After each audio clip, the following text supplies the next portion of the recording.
पूज्य गुरुदेव के चरणों में कोटिशा नमन। गुरुदेव, स्तुवक संक्रमण किसे कहते हैं और किन किन कर्म प्रगतियों का स्तुवक संक्रमण होता है? संक्रमण जो होता है, स्तुवक संक्रमण उदय में आने के एक समय पूर्व होता है। यह संक्रमण 10 संक्रमणों में नहीं आता।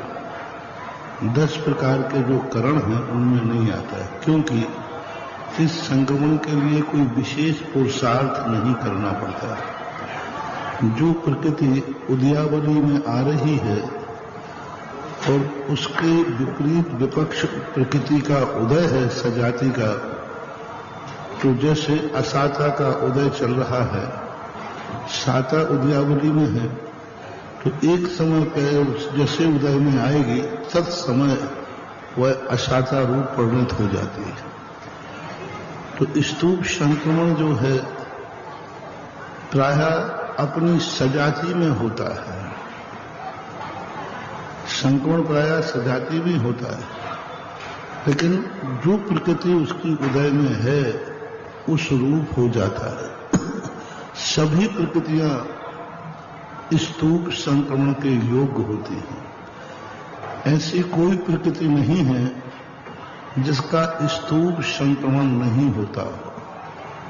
मोहिनी का भी होता है, सम्यक मिथ्यात्व, सम्यक प्रकृति मिथ्यात्व, इनका भी स्तूप संक्रमण होता है। जब सम्यक प्रकृति का उदय है तो सम्यक मिथ्यात्व और मिथ्यात्व का स्तूप संक्रमण होता है। कसायों का भी स्तूप संक्रमण होता है। जब अप्रत्याख्यानावरणी कर्म का उदय है तो अनंतानुबंधी कसाय का स्तूप संक्रमण होता है। ज्ञानावरणी का भी उदय होता है। जिस समय जीव शुद्ध ज्ञानावरणी कर्म का जो रूप चलता है तो उनकी वर्णाएं भी तद्रूप हो जाती हैं, दूसरे ज्ञान रूप परिणत हो जाती हैं।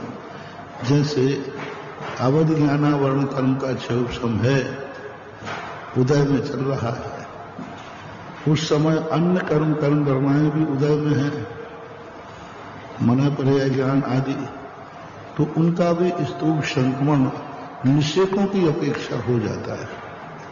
दर्शनावरणी में भी होता है। सभी प्रकृतियां स्तूप संक्रमण के योग्य होती हैं। स्तूप संक्रमण हो ऐसा कोई नियम नहीं है, लेकिन योग्य होते हैं।